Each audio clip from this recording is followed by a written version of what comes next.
6-10 ಅಂತ ಹೇಳಿದ್ದಾರೆ. ಇದರೊಳಗೆ ನಮ್ಮ ಸ್ಟೂಡೆಂಟ್ಗೆ ಸ್ವಲ್ಪ ನಾವು ಮೊದಲೇ ಕ್ಷಮೆ ಕೇಳ್ಕೊಬಿಡ್ತೇವೆ. ಯಾಕೆಂತಂತಂದ್ರೆ ವೇದಿಕೆಯಲ್ಲಿ ಬಂದು ವಿಷಯವನ್ನು ನೀವು ಸರಿಯಾಗಿ ಹೇಳಿಲ್ಲ ಅಂತ ಮತ್ತೆ ಹೇಳಬೇಡಿ. ಅದು ಎಲ್ಲ ಕಾಲದೇವನ ಕಾರಣಗಳಿಂದ ಏನಾಗಿದೆ ಅಂತಂತಂದ್ರೆ ಎಲ್ಲ ಮೊಟಕುಗೊಳ್ತಾ ಇದೆ. ಸೊ ಅದು ನನ್ನ ತಪ್ಪಲ್ಲ, ಅದು ಕಾಲದೇವನ ತಪ್ಪು ಅಂತ ನಿಮಗೆ ಈ ಮೂಲಕ ಹೇಳಕ್ ಬಯಸ್ತೇನೆ. ಸೊ ಇಲ್ಲಿ ವಿಚಾರ ಏನು ಅಂತಂತಂದ್ರೆ, ಈ ಒಂದು ಕ್ರೌರ್ಯ ವೈವಾಹಿಕ ಸಂಬಂಧ ಹಾಗೂ ಈ ಮತ್ತಿತರ ಒಂದು ಕಾನೂನಿನ ವ್ಯಾಪ್ತಿಯಲ್ಲಿ ಯಾವ ರೀತಿಯಾಗಿ ಅದು ಕೆಲಸ ಮಾಡ್ತಾ ಇದೆ ಅಂದ್ರೆ, ಕಾನೂನಿನ ಚೌಕಟ್ಟಿನಲ್ಲಿ ಕ್ರೌರ್ಯ, ಅದನ್ನ ನಾವು ಇವತ್ತು ಅರ್ಥ ಮಾಡ್ಕೊಳ್ಳೋದಕ್ಕೆ ಪ್ರಯತ್ನ ಮಾಡುವಂಥದ್ದು. ಬಹಳ ಸಮಯದ ಮಿತಿಯನ್ನ ಹಾಕ್ತಾ ಇದ್ದಾರೆ. ನಮ್ದು ಪ್ರಾಬ್ಲಮ್ ಏನು ಅಂತಂತಂದ್ರೆ, ನಾವು ಸ್ವಲ್ಪ ಸಮಯವನ್ನ ಆ ಒಂದು ಅಷ್ಟು ಮಿತಿಗೆ ಒಳಪಡ್ಲಿಕ್ಕೆ ಬಹಳ ಕಷ್ಟ ಆಗ್ತದೆ ನಮ್ಗೆ. ಆದ್ರೂ ಇರ್ಲಿ, ಪ್ರಯತ್ನ ಮಾಡೋಣ. ಅವರೇ ಪ್ರಯತ್ನ ಮಾಡಿದಾರಂತೆ, ನಾವು ಸ್ವಲ್ಪ ಪ್ರಯತ್ನ ಮಾಡೋಣ. ಸೊ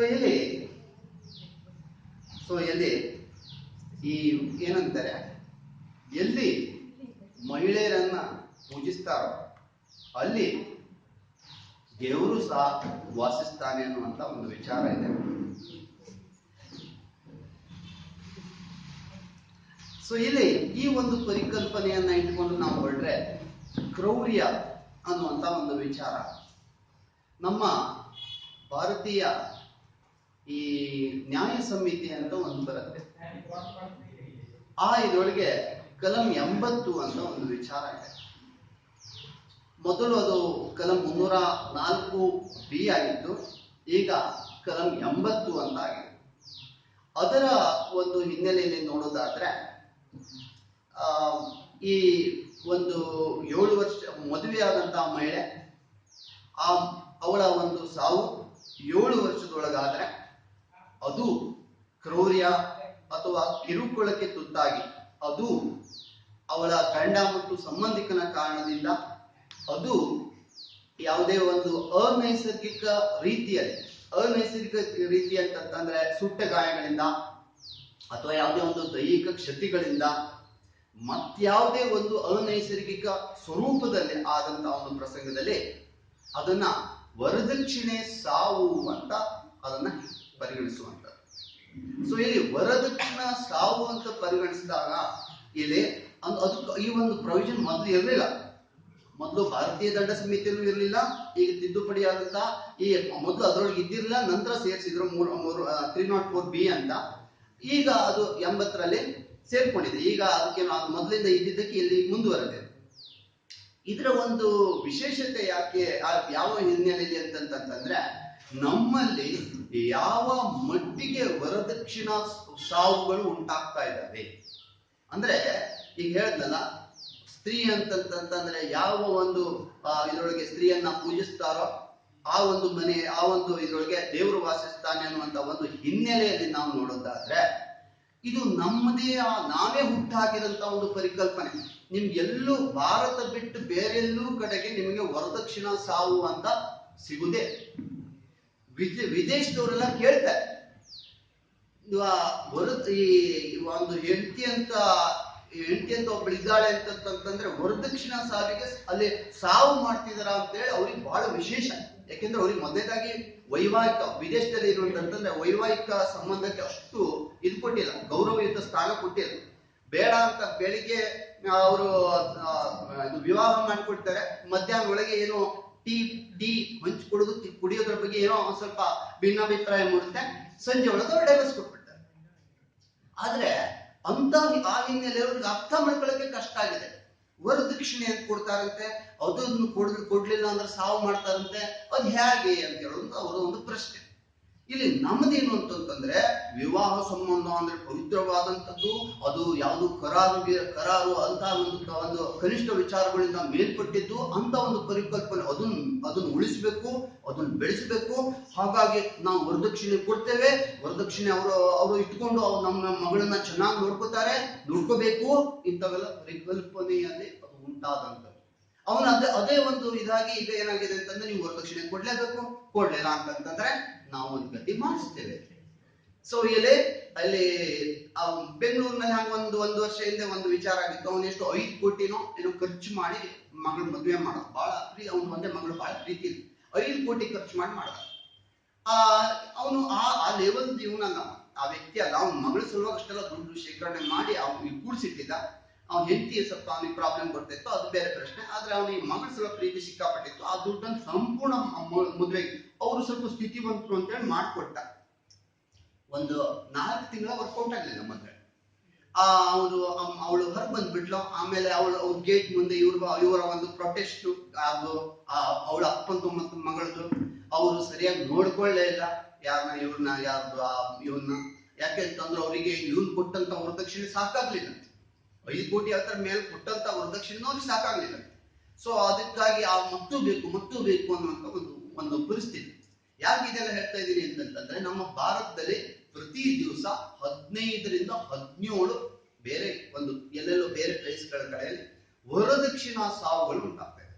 ಒಂದೇ 15ರಿಂದ 17 ಸ್ಟ್ಯಾಟಿಸ್ಟಿಕ್ಸ್. 15,486 2023 reported of case. 15,489 ಇದು ಒಂದು ರಿಪೋರ್ಟೆಡ್ ಆದಂತ ಕೇಸ್. ಅಂದ್ರೆ ಅನ್ರಿಪೋರ್ಟೆಡ್ ಕೇಸು, ಸ್ಟೇಷನ್ಗೆ ಬರ್ತಿದ್ದಂತ ಕೇಸ್ಗಳು ಎಷ್ಟಿರಬಹುದು ವರದಕ್ಷಿಣಾ ಸಾವಿನ. ಅಂದ್ರೆ ಈ ಒಂದು ಪ್ರಾಬ್ಲಮ್, ಈ ಒಂದು ವರದಕ್ಷಿಣಾ ಇದ್ರೊಳಗಿದೆ. ಆದ್ರೆ ಪ್ರಾಬ್ಲಮ್ ಏನು ಅಂತಂದ್ರೆ, ಎಷ್ಟು ಪರ್ಸೆಂಟ್ ಇಲ್ಲಿ ರುಜುವಾತ್ ಆಗ್ತಾ ಇದೆ ಅಂತನ್ನೋದು ಒಂದು ಪ್ರಶ್ನೆ. 100ರಲ್ಲಿ 6% ಅಷ್ಟು ಕನ್ವಿಕ್ಷನ್ ಆಗ್ತಾ ಇದೆ. 100ರಲ್ಲಿ 6% ಅಂದ್ರೆ ಎಷ್ಟಾಯ್ತು? 94% ಅಷ್ಟು ಜನ ಬಿಡುಗಡೆ ಆಗ್ತಾ ಇದ್ದಾರೆ. ಯಾವ ಕೇಸ್ನಲ್ಲಿ? ವರದಕ್ಷಿಣಾ ಸಾವಿನ ಕೇಸ್ನಲ್ಲಿ. ಅಂದ್ರೆ ಇದು ಒಂದು ನಮ್ಮ ಏನಂತ ಹೇಳ್ಬೋದು, ದುರಂತ. ನಾವು ಬೇರೆ ಬೇರೆ ಕಡೆಗೆಲ್ಲ ದುರಂತ ಹೋಗ್ತೇವಲ್ಲ, ನಾವು ಇಲ್ಲೂ ಒಂದು ದುರಂತ. ಮಗಳನ್ನ ಬಹಳ ಪ್ರೀತಿಯಿಂದ ಬೆಳೆಸಿ ದೊಡ್ಡ ಮಾಡಿ ಯಾವುದೋ ಒಬ್ಬ ಶಿಖಾಮಣಿ ಕೊಟ್ಟು, ಆ ಶಿಖಾಮಣಿ ಈ ಒಂದು ಅವಸ್ಥೆ ತಂದು ಮುಡಿಸ್ತಾನೆ ಅಂತಂದ್ರೆ, ಅವಳು ಸಾವಿಗೆ ಕಾರಣನಾಗ್ತಾನೆ ಅಂತಂದ್ರೆ ಏನು ಪರಿಸ್ಥಿತಿ ಅಂತ ನೋಡಿ. ಇಲ್ಲಿ ಆ ಒಂದು ಸರೋಜಿನಿ ಅಂತ ಒಂದು ಕೇಸ್, ಒಂದು ಸಣ್ಣದಾಗಿ ಒಂದು ಕೇಸ್. ಆ ಕೇಸ್ ನಲ್ಲಿ ಏನಾಗ್ತದೆ ಅಂತಂದ್ರೆ, ಅವ್ರು ವರದಕ್ಷಿಣೆ ಕೇಳ್ತಾರೆ, ಮದುವೆ ಮಾಡಿ ಕೊಟ್ಟಿರ್ತಾರೆ, ವರದಕ್ಷಿಣೆ ಕೇಳ್ತಾರೆ. ಅವಳು ಕೊಡಕ್ಕೆ ಅವಳ ಹತ್ರ ಎಷ್ಟು ಕೊಡುವಷ್ಟು ಕೊಟ್ಟಿರ್ತಾಳೆ, ಏನೋ ಮಾಡಿದ್ದಾರೆ ಅಲ್ಲಿ. ಸೊ ಆಮೇಲೆ ಸಮಸ್ಯೆ ಏನು ಅಂತಂದ್ರೆ, ಕೊಡ್ಲಿಲ್ಲ ಅನ್ಕೊಳ್ಸಿಟ್ಟು ಒಂದ್ ದಿವಸ ಏನ್ ಮಾಡ್ತಾರೆ, ಅವಳನ್ನ ಹೇಳ್ಕೊಂಡು ಹೋಗ್ತಾರೆ, ಒಂದು ಕುರ್ಚಿ ಕಟ್ಟಾಕ್ತಾರೆ ಕೈ ಕಾಲೆಲ್ಲ. ಮೇಲ್ಗಡೆ ಅಂತ ಕೆರೋಸಿನ್, ಈಗ ಅದು ಕೆರೋಸಿನ್ ಸಿಗುದಿಲ್ಲ ಓಪನ್ ಮಾರ್ಕೆಟ್ ಎಲ್ಲ, ಅದು ಒಂದು ಅಡ್ವಾಂಟೇಜ್. ಆದ್ರೆ ಆವಾಗ ಬಹಳ ಆರಾಮಾಗಿ ಸಿಗ್ತಿತ್ತು ಕೆರೋಸಿನ್. ಸುರಿದ್ರು, ತೀರ್ಥ ಸ್ನಾನ ಕೆರೋಸಿನ್ ಇಂದು.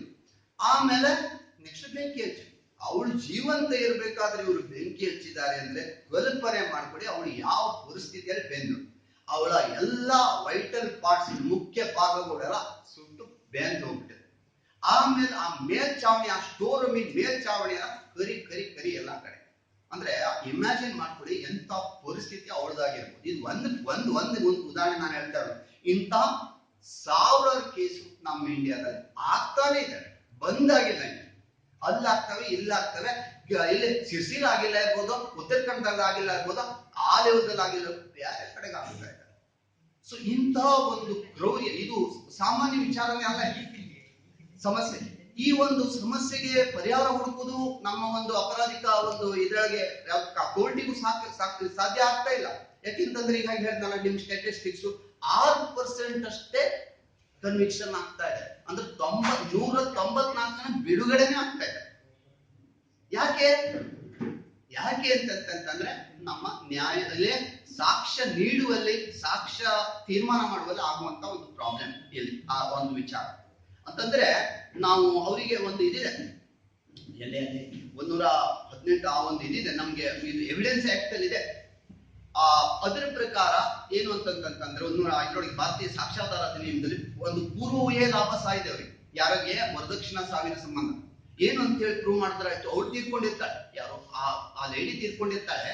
ಆದ್ರೆ ನಮ್ಮ ಈ ಭಾರತೀಯ ಸಾಕ್ಷಾಧಾರ ಅಧಿನಿಯಮದ ಇದರೊಳಗೆ ಪೂರ್ವವೇ ವಿಚಾರ ಏನ್ ಹೇಳುತ್ತೆ ಅಂತಂದ್ರೆ, ಅವಳು ಸಾವಿಗಿಂತ ಸ್ವಲ್ಪ ಮುಂಚೆ ಕ್ರೌರ್ಯ ಮತ್ತು ಕಿರುಕುಳಕ್ಕೆ ವರದಕ್ಷಿಣೆ ಸಂಬಂಧ ತುತ್ತಾಗಿದ್ದಳು ಅಂತ ಪ್ರಾಸಿಕ್ಯೂಷನ್ ಅವರು ಇಷ್ಟು ಪ್ರೂವ್ ಮಾಡಿದ್ರೆ ನೆಕ್ಸ್ಟ್ ಕಾನೂನು ಇವರೇ ಪೂರ್ವವೇ ಮಾಡ್ಬೋದಂತೆ ಕೋರ್ಟ್ನವ್ರು. ಅದು ಮಾಡತಕ್ಕ ಪೂರ್ವವೇ, ಮಾಡಬಹುದಾದ ಪೂರ್ವವೇ ಅಲ್ಲ, ಮಾಡತಕ್ಕ ಪೂರ್ವವೇ. ಏನು ಅಂತೇಳಿ, ಗಂಡ ಅಥವಾ ಅವನ ಸಂಬಂಧಿಕರೇ ಆ ಸಾವಿಗೆ, ವರದಕ್ಷಿಣಾ ಸಾವಿಗೆ ಕಾರಣ ಅಂತೇಳಿ. ಅಂದ್ರೆ ಈ ನಾರ್ಮಲ್ ಕ್ರಿಮಿನಲ್ ಕೇಸಲ್ಲಿ ಏನಾಗ್ತದೆ ಅಂತಂದ್ರೆ, ನೀವು 100% ಪ್ರೂವ್ ಮಾಡ್ಬೇಕಾಗ್ತದೆ. ಅಂದ್ರೆ ಬಿಯಾಂಡ್ ರೀಸನೇಬಲ್ ಡೌಟ್ ಅಂತ, ಅಂದ್ರೆ ಸಂಶಯಾತೀತವಾಗಿ ನೀವು ಒಂದು ವಿಚಾರವನ್ನು ರುಜುವಾತು ಮಾಡ್ಬೇಕಾದಂತ ಒಂದು ಹೊಣೆಗಾರಿಕೆ ನಮ್ಮ ಕ್ರಿಮಿನಲ್ ಕಾನೂನಲ್ಲಿ ಒಂದು ವಿಚಾರವಾಗಿ ಅಫೆನ್ಸ್ ಸಂಬಂಧ. ಆದ್ರೆ ಇಲ್ಲಿ ಹಾಗಿಲ್ಲ, ನೀವು ಒಂದು 50% ಪ್ರೂವ್ ಮಾಡಿದ್ರೆ ಇನ್ನು 50% ಕೋರ್ಟ್ ತಿಳ್ಕೊಳ್ಳುತ್ತೆ. ಸೊ ಆ ಮಟ್ಟಿಗೆ ಅಂದ್ರೆ ಅಲ್ಲಿವರೆಗೆ ಪ್ರಾಸಿಕ್ಯೂಷನ್ ಅವರು ಏನೇನು ಪ್ರೂವ್ ಮಾಡ್ಬೇಕು, ಈ ಶಿಖಾಮಣಿಗಳಿಗೆ ಮದುವೆ ಆಗಿತ್ತು, ಆಮೇಲೆ ಇವರು ಇಷ್ಟು ದಿವಸ ಇವ್ರ ಸಂಗ ಸಂಸಾರ ಮಾಡಿದ್ಲು, ಆಮೇಲೆ ಸಂಸಾರ ಮಾಡಿದ್ಲು ನರಕ ಅನುಭವಿಸಿದ್ದು ಗೊತ್ತಿಲ್ಲ, ಆ ತರ ಹೊಡೆದ್ರು, ಈ ತರ ಹೊಡೆದ್ರು, ಆ ತರ ಮನೆಗಳಿಂದ ಹೊರಗೆ ಕಳಿಸಿದ್ರು, ಆ ಮೀಟಿಂಗ್ ಆಯ್ತು, ಮೆಡಿಕಲ್ ಆಯ್ತು, ಅದಾಯ್ತು, ಇದಾಯ್ತು. ಸೊ ಅಲ್ಟಿಮೇಟ್ಲಿ ಸಾವಾಯ್ತು. ಅಲ್ಲಿವರೆಗೆ ತಂದು ಬಿಟ್ಬಿಟ್ರಾಯ್ತು. ಮುಂದಿಂದು ಏನೋ ಅವನ ಬದಿಗೆ ಹೋಗಿ ಕೂತ್ಕೊಳ್ಳುತ್ತೆ, ಯಾಕಂದ್ರೆ ಆರೋಪಿಯ ಬದಿಗೆ ಹೋಗಿ ಕೂತ್ಕೊಳ್ಳಿ. ಆರೋಪಿ ಅಂದ್ರೆ ಗಂಡ ಅಥವಾ ಅವನ ಸಂಬಂಧಿಕರ ಬದಿಗೆ ಹೋಗಿ ಕೂತ್ಕೊಳ್ಳುತ್ತೆ. ಅವ್ನು ಸುಮ್ಮನಿದ್ರು ಕೇಸ್ ಅವನಿಗೆ ಹೋಗಿ ಹಿಡಿತದೆ. ಅವನಿಗೆ ಅದನ್ನ ಪ್ರೂವ್ ಮಾಡ್ಲಿಕ್ಕೆ ಆಗ್ಲಿಲ್ಲ ಅವನ ಬದಿಯಿಂದ ಅಂತಂದ್ರು ಕೇಸ್ ಅವನ ಬದಿಗೆ ಹೋಗಿ ಹಿಡ್ಕೊಳ್ಳುತ್ತೆ. ಇದು ಅಂದ್ರೆ ಈ ಒಂದು ಕ್ರೌರ್ಯದ ವಿಚಾರವಾಗಿ ನಾನು ಹೇಳ್ತಾ ಇರೋದು, ಇದು ಒಂದು ಕ್ರೌರ್ಯ, ಇದೊಂದು ದೊಡ್ಡ ಈ ಕ್ರೌರ್ಯದ ಪರಾಕಾಷ್ಠೆ. ಸಾಯಿಸೋದು ಅಂತಂದ್ರೆ ಕ್ರೌರ್ಯದ ಪರಾಕಾಷ್ಠೆ, ಇದು ನಡೀತಾನೆ ನಮ್ಮಲ್ಲಿ. ಸೊ ಈ ಹಿನ್ನೆಲೆಯಲ್ಲಿ ಈ ಒಂದು ವಿಚಾರ ಇವರು ಕ್ರೈಸ್ತ ಅವರು ನಮ್ಮನ್ನು ಆಧ್ಯಾತ್ಮಿಕ ಪರಾಕಾಷ್ಠೆಗೆ ತಗೊಂಡು ಹೋದ್ರಲ್ಲ, ಈಗ ನೋಡಿ ನಾವು ಲೌಕಿಕ ಪರಾಕಾಷ್ಠೆಗೆ ತಲುಪಬೇಕಾಗುತ್ತೆ. ಸೊ ಆ ನಿಟ್ಟಿನಲ್ಲಿ ಇದು ಮೊದಲ ವಿಚಾರ. ಇಂಥ ಬಹಳ ವಿಚಾರಗಳು ಇದ್ದಾವೆ, ಆದ್ರೆ ನಮ್ಗೆ ಸಮಯವನ್ನ ಬಹಳ ಇದು ಮಾಡಿದ್ದಾರೆ, ಹಾಗಾಗಿ ನಮ್ಗೆ ಮುಂದುವರಿಯಕ್ಕಾಗ್ತದೆ. ಸೊ ಎಲ್ಲಿ ಮತ್ತೊಂದು ಶಾಬಾನ ಮತ್ತೊಂದು ಕೇಸ್ ಇದೆ. ಅದ್ರೊಳಗೆ ಏನಾಗ್ತದೆ ಅಂತಂದ್ರೆ, ನಾನು ಜಾಸ್ತಿ ಹೇಳಿ ಬಯಸ್ತೇನೆ, ಸ್ವಲ್ಪ ಆದ್ರೂ ವಿಚಾರ ಹೇಳ್ಬೇಕಲ್ಲ ಅಂತೇಳಿ.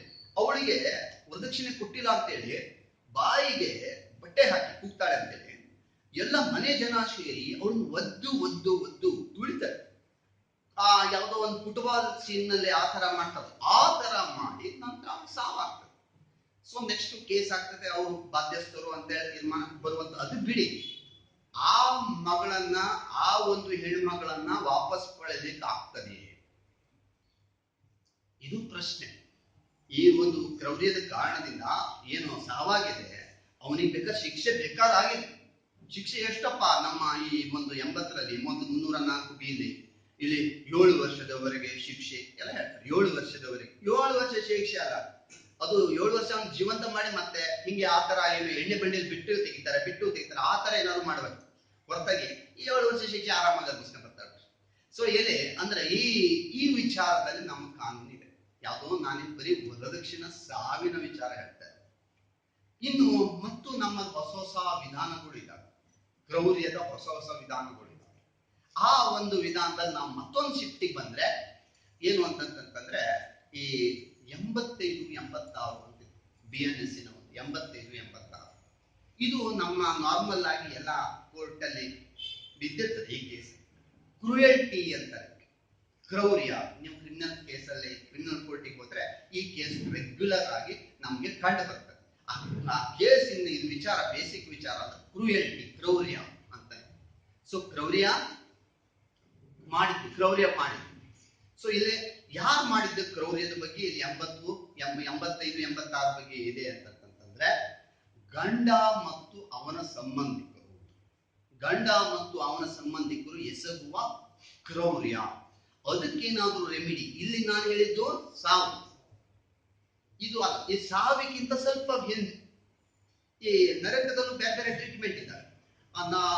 ಇಲ್ಲಿ ಇದ್ರೊಳಗೆ ಅದಕ್ಕಿಂತ ಹಿಂದಿನ ಸಾವು ಮಾಡಿಲ್ಲ, ಆದ್ರೆ ಅವಳನ್ನ ಆ ಒಂದು ಹೆಣ್ಮಗಳಿಗೆ ಬೇಕಾದಷ್ಟು ಒಂದು ಹಿಂಸೆಯನ್ನು ಕೊಡುವಂಥದ್ದು.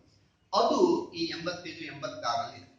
ಅದ್ರೊಳಗೆ ಗಂಡ ಮತ್ತು ಅವನ ಸಂಬಂಧಿಕರ ಸಂಬಂಧ ಮಾತ್ರ ಇರೋದು, ಬೇರೆ ಎಲ್ಲ ಸಂಬಂಧ ಆ ಕ್ರೌರ್ಯ ವಿಚಾರ, ಆ ಒಂದು ಅಪರಾಧದ ವಿಚಾರ ಅನ್ವಯ ಆಗುದಿಲ್ಲ.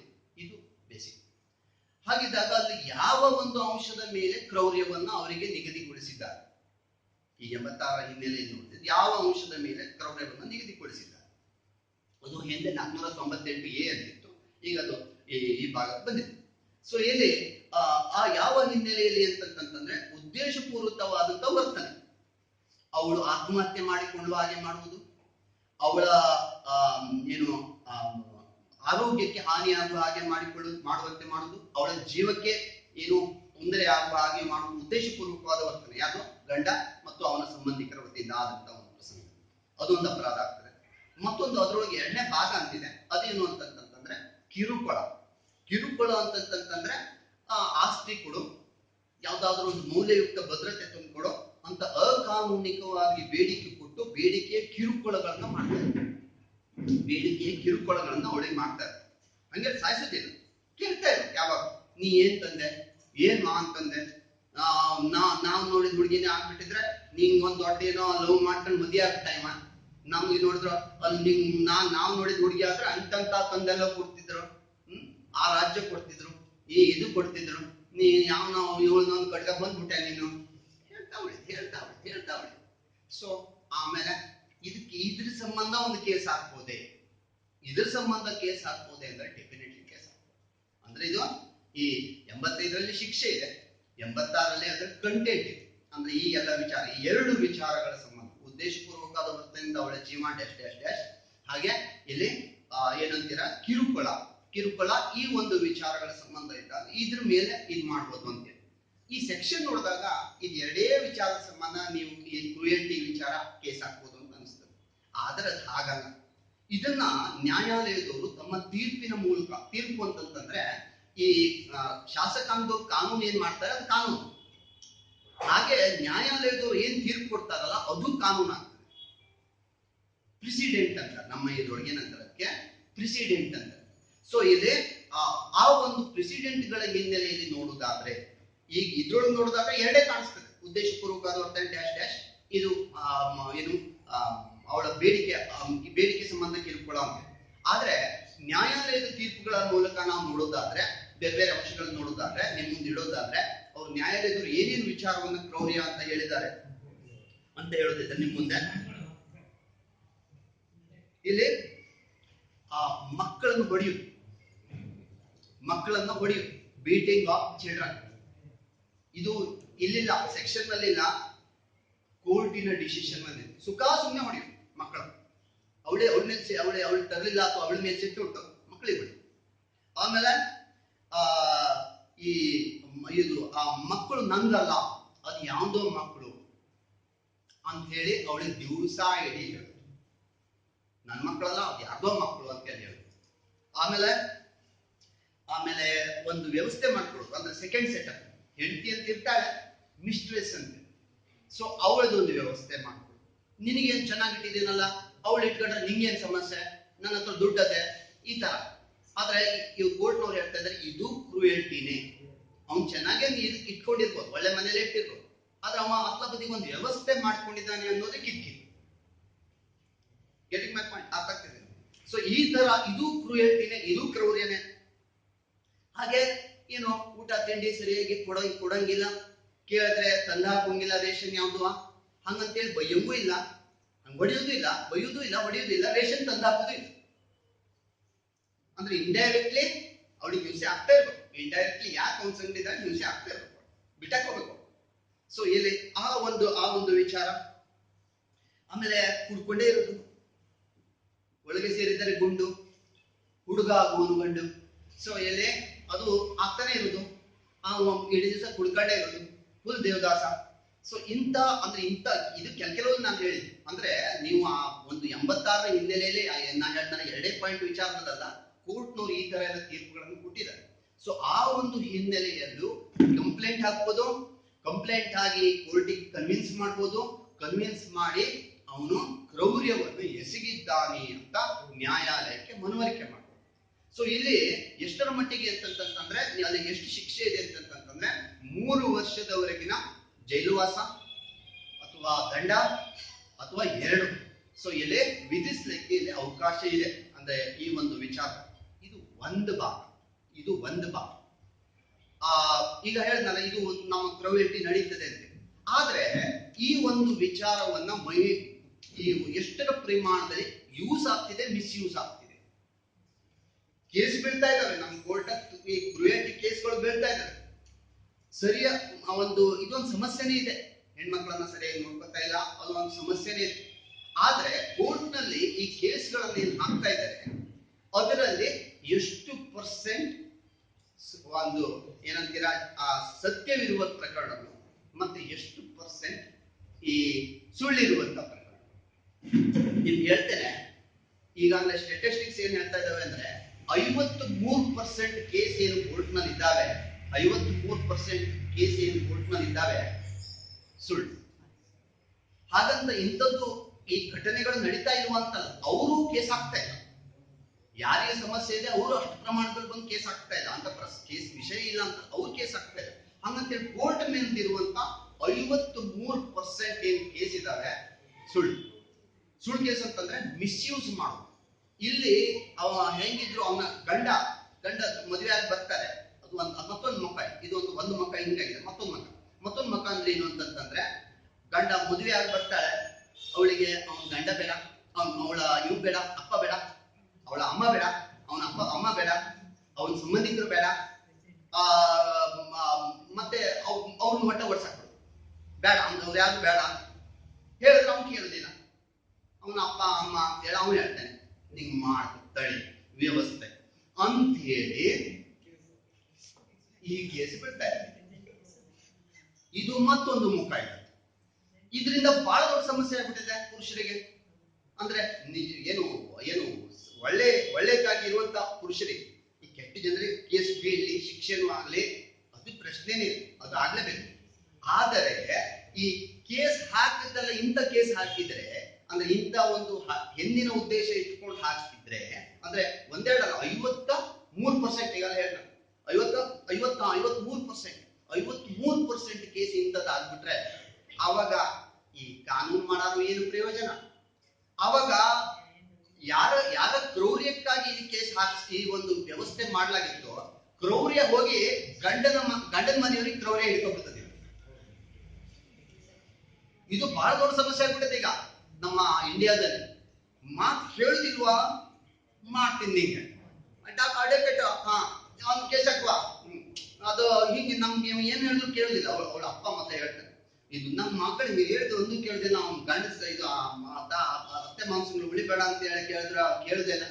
ಒಂದ್ ಕೆಲಸ ಮಾಡೋ, ಒಂದ್ ವ್ಯವಸ್ಥೆ ಮಾಡೋ, ಏನ್ ಮಾಡುವ ಕೇಸ, ಈ ಕೇಸ್ ಅದೇ 86 85 ಹಾಕೋ ಓಲೆ ಅಂತ ಹೇಳಿ ಆ ಒಂದು ಲೆಕ್ಕದಲ್ಲಿ ಕೇಸ್ ಬಿಡ್ತಾ ಇದ್ದಾರೆ. ಅಂದ್ರೆ ಈಗ ಏನಾಯ್ತು, ಇದು ಒಳ್ಳೇದು. ಈಗ ನಾವು ಆಟಮ್ ಇದೆ, ಆಟಮ್ ಅನ್ನ ಫಿಷನ್ ಮಾಡಿದ್ರು ಎನರ್ಜಿ ಬರ್ತದೆ, ಫಿಷನ್ ಮಾಡಿದ್ರು ಎನರ್ಜಿ ಬರ್ತದೆ. ಅಂದ್ರೆ ಆಟಮ್ ಅನ್ನು ಒಡೆದ್ರು ಎನರ್ಜಿ ಉಪಯೋಗ ಆಗ್ತದೆ, ಆಟಮ್ ಅನ್ನ ಆ ಅಣುಗಳನ್ನು ಸೇರಿಸಿದ್ರು ಎನರ್ಜಿ ಬರ್ತದೆ. ಅದರಿಂದ ಎಲೆಕ್ಟ್ರಿಸಿಟಿ ಮಾಡ್ಬೋದು, ಅದರಿಂದ ಮತ್ತೇನೇನೋ ಇದು ಉಪಯೋಗ ತಗೋಬಹುದು. ಹಾಗೆ ಆಟಮ್ ಬಾಂಬು ಮಾಡ್ಬೋದು,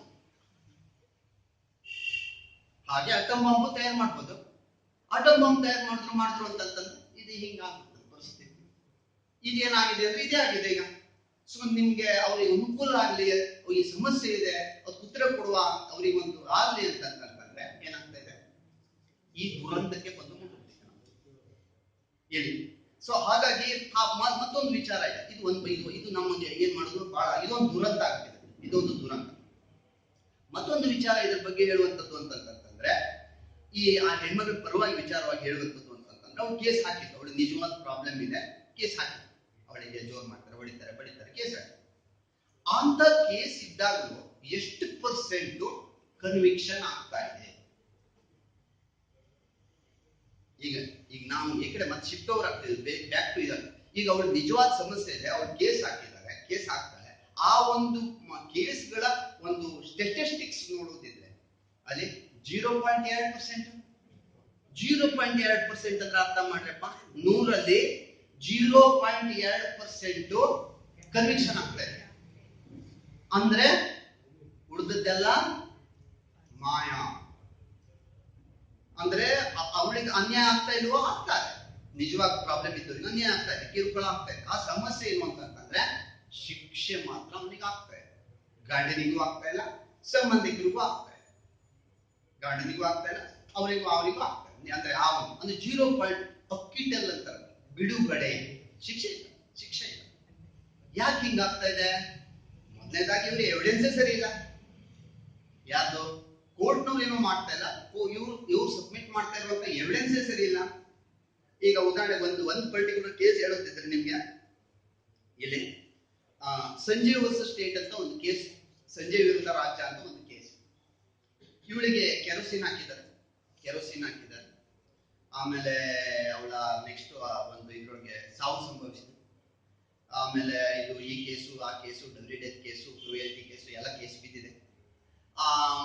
ಇದ್ರೊಳಗೆ ಅಂತದಿದ್ದಾಗ ವಿಚಾರ ಇದ್ದಾಗ ಇವಳದು 3 ಡೈನ್ ಸ್ಟೇಟ್ಮೆಂಟ್ ಕೊಡ್ತಾರೆ, ಡೈನ್ ಡಿಕ್ಲರೇಷನ್ 3 ರೀತಿ. ಒಂದ್ಸಲ ಗಂಡ ಅದ್ಭುತ ಅಂತಾಳೆ, ಮತ್ತೊಂದ್ಸಲ ಗಂಡ ನೀಚ ಅಂತಾಳೆ, ಆಮೇಲೆ ನಂದೇ ತಪ್ಪು ಅಂತಾಳೆ ಒಂದ್ಸಲ.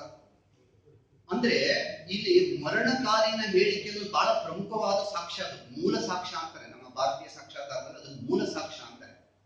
ಅಲ್ಲಿ ಈ ನಮ್ನಿ ಎಡವಟ್ಟು ತಕ್ಕೊಳ್ಳೋರಿಗಾದ್ರೂ ಸಮಾಗಿ ತಲೆ ಇಡ್ತಾರೆ. ಓಯ್ ಮಹಾತಾಯಿ ಸರಿ ಮಾಡ್ಕೊಡೆ ಅಂತ ಅವಳಿಗೆ ಎಚ್ಚರ ಮಾಡಾದ್ರೂ ಸರಿ ತಗೋಬೇಕಾ? ಇವ್ರು ಎಲ್ಲಾನು ತಗೊಂಡು ಇಟ್ಕೊಂಡಾರೆ, ಕೋರ್ಟ್ ಮುಂದೆ ಹಾಜರು ಮಾಡಾರೆ. ನೆಕ್ಸ್ಟ್ ಕೇಸ್ ಅದ್ಭುತವಾಗಿ ಅದ್ರ ಸಂಗ ಮತ್ತೆ ಬೇರೆ ಸಾಕ್ಷಿಗಳು ಬೇಕು, ಅವುಗಳನ್ನು ಕೊರತೆ, ಮೂಲ ಇದ್ರೊಳಗೂ ಕೊರತೆ. ಯಾಕಂದ್ರೆ ಅನುಭವಿಸಿದೋಳೆ ಗಂಡ ಒಳ್ಳೆವ ಅಂತಾಳೆ, ಗಂಡ ಮತ್ತೆ ನನ್ನಿಂದ ಇದಾಯ್ತು ಅಂತಾಳೆ, ಮತ್ತೊಂದ್ ಸಲ ಗಂಡ ಹಾಳು ಅಂತಾಳೆ. ಆಮೇಲೆ ಏನೋ ಆಕಸ್ಮಿಕವಾಗಿ ಈ ತರ ವೆರೈಟಿ ಸ್ಟೇಟ್ಮೆಂಟ್ ಎಲ್ಲ ಅದ್ರೊಳಗೆಲ್ಲ ಕೊಟ್ರೆ ಅವಳ ಸಾವಿಗೆ ಅವಳೇ ಹೇಳ್ತಾ ಇರೋದು. ನೆಕ್ಸ್ಟ್ ಏನಾಗ್ತದೆ? ಕೇಸು ವೀಕ್ ಆಗ್ತದೆ. ಈಗ ಕ್ರುಯಲ್ಟಿ ಕೇಸ್ 0.2 ಯಾಕಾಗಿದ್ದು? ಮತ್ಯಾವುದಕ್ಕಲ್ಲ, ಸಾಕ್ಷ್ಯಾಧಾರಗಳ ಕೊರತೆ. ಯಾವ ಬದಿಯಿಂದ?